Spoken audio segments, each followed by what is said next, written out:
অত্যন্ত দুঃখের একটি বিষয়, মর্মাহত হচ্ছে এই বিষয়টির জন্য। সেটি হচ্ছে হঠাৎ করে গতকাল থেকে ইসরায়েল ইরানের উপরে অতর্কিত হামলা শুরু করে এবং ইরানের যতগুলি ক্ষেপণাস্ত্র মজুদ বা ক্ষেপণাস্ত্র তৈরির যে স্থাপনাগুলি আছে, তাতে যে সামরিক ঘাঁটিগুলো আছে ইরানের মধ্যে, সেসব জায়গায় তারা প্রচণ্ড আকারে হঠাৎ করে আক্রমণ করে। এক প্রকার যুদ্ধ বলা যায় তাকে। প্রথমত তারা সন্দেহ করেন বা ধরে নেন যে ইসরায়েল আক্রমণ করেছে, কিন্তু পরে দেখা যায় যে আমেরিকাও এর সাথে সম্পৃক্ত। আমেরিকার বক্তব্য এখানে যে ইরানকে নাকি ট্রাম্প অর্থাৎ আমেরিকা এর আগে অনেকবার সতর্ক করেছেন, অনেকবার মিউচুয়াল করবার সুযোগ দিয়েছেন, অনেকবার ভালো পরামর্শ দিয়েছেন, তবু ইরান শুনেনি। কি পরামর্শ দিয়েছেন আর কেনই বা এই হঠাৎ করে যুদ্ধ? এই যুদ্ধটি তৃতীয় বিশ্বযুদ্ধের সাথে দিকে এগোচ্ছে। আমেরিকার কথা হচ্ছে যে ইরানকে পারমাণবিক অস্ত্র তৈরি, তারপর ক্ষেপণাস্ত্র তৈরি, তাদের যে সামরিক যে শক্তি, সবকিছু দমানোর জন্য আমেরিকার এই পদক্ষেপ। আমার কাছে প্রশ্ন, আমেরিকা তুমি আর ইসরায়েল, তোমরা তোমাদের নিজেদের প্রতিরক্ষার জন্য ইচ্ছা মতো ক্ষেপণাস্ত্র তৈরি করবে, পারমাণবিক অস্ত্র তৈরি করবে, যা খুশি তাই করবে। আর তোমরা দুর্বল দেশগুলির উপরে, মুসলিমদের উপরে হামলা করবে, যুদ্ধ করবে, তাদেরকে মারবে, শিশুদের, বৃদ্ধদের, নারীদেরকে হত্যা করবে, গণহত্যা করবে। এটি বিশ্ব চেয়ে চেয়ে দেখবে। সব থেকে দুঃখজনক বিষয় হচ্ছে আমাদের সারা বিশ্বের মুসলিম দেশগুলি এখনো পর্যন্ত কত সুন্দর চুপচাপ নীরব দর্শক। খুবই কষ্ট লাগে এগুলি দেখে। আসলে মুসলিম কারা? যারা আল্লাহকে বিশ্বাস করে, আল্লাহর বিধান বিশ্বাস করে, কোরআন বিশ্বাস করে, পরকাল বিশ্বাস করে, নবী রাসূলগণ ফেরেশতাদের উপর বিশ্বাস করে, তারা মুসলিম বা আস্তিক বলা যায়। কিন্তু এ কোন ধরনের মুসলিম? আমরা কোন ধরনের মুসলমান?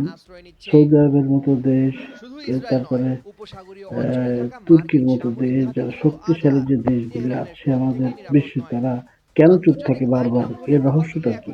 আমি জানি না।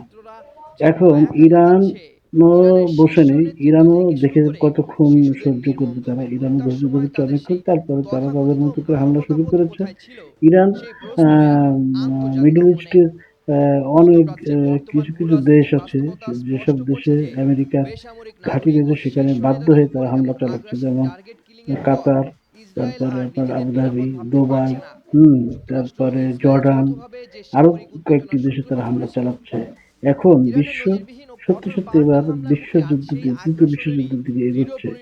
এর পরবর্তী অবস্থা ধীরে ধীরে কোথায় যাচ্ছে এটা বলা যাচ্ছে না। আপনারা নিশ্চয়ই ইতিমধ্যে জেনেছেন। তবে বিষয়টি একটি খুবই খুবই দুঃখজনক। এর সমীকরণ কি দাঁড়াচ্ছে? সমীকরণটি হচ্ছে যে শক্তিধর মূল দেশগুলি, বিশেষ করে আমেরিকা আর ইসরায়েল হলো তার খুবই পরম বন্ধু। এরা ঐক্যবদ্ধভাবে দুর্বল মুসলিম দেশগুলির উপরে ইচ্ছামতো হামলা করবে, যুদ্ধ করবে, গণহত্যা করবে, আর সমস্ত মুসলিমরা চেয়ে চেয়ে দেখবে। এটাই হচ্ছে সমীকরণ, মানে বর্তমান তাদের সমীকরণ এটাই। কিন্তু এটা কতদিন চলবে? আর মুসলিম দেশগুলোই বা আর কতদিন বসে থাকবে? এটাই হচ্ছে আজকের প্রশ্ন। এবারের যে সিচুয়েশন হঠাৎ করে, তাতে করে দেখা যাচ্ছে কি তৃতীয় বিশ্বযুদ্ধের দিকে সত্যি সত্যি কিন্তু এবার বিশ্ব এগোচ্ছে। আর ট্রাম্প তো আর কি বলবো, ট্রাম্পের কথা, নেতানিয়াহুর কথা। এই দুটি মানুষ তো আসলে তারা তো মানুষ না।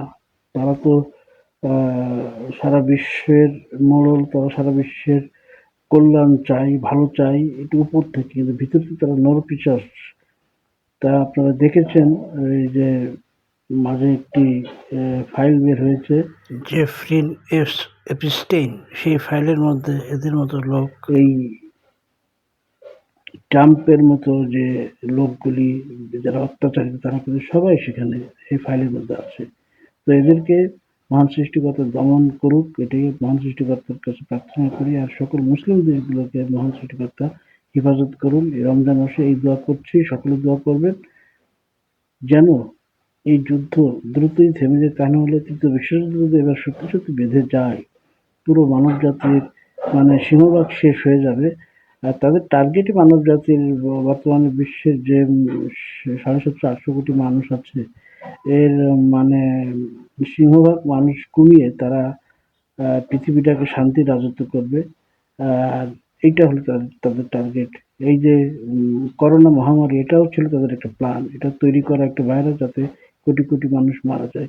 এর সামনে আরো প্ল্যান হচ্ছে যেভাবে মানে পৃথিবীর জনসংখ্যা কিভাবে কমানো যায় এই মিশনে তারা নেমেছে, বিশেষ করে আমেরিকা, ইসরায়েল এবং এদের যে বন্ধু দেশগুলি, এদের যে বন্ধুরা, এটাই মানে সত্য কথা। তারা চায় বিশ্বকে তাদের আয়ত্তে রেখে তারা রাজ করবে, তারা মাস্তি করবে। আর পৃথিবীর যত অসহায় গরিব সাধারণ জনগণের যে দেশগুলি আছে এই ৭০০-৮০০ কোটি মানুষের থেকে অন্তত অর্ধেকেরও বেশি মানুষ কমিয়ে তারা তাদের মতো করে জীবনযাপন করবে, তাদের বংশধররা ভালোভাবে জীবনযাপন করবে, এটাই তাদের টার্গেট। মহান সৃষ্টিকর্তা যেন তাদের বিরুদ্ধে কঠোর পদক্ষেপ নেয় এবং নিবেন ইনশাল্লাহ। এটাই প্রার্থনা করছি তার নিকট। আসসালামু আলাইকুম। সকলের সেই দোয়া করবেন। ফি আমানিল্লাহ। আল্লাহ আমাদের সবাইকে হেফাজত করুন।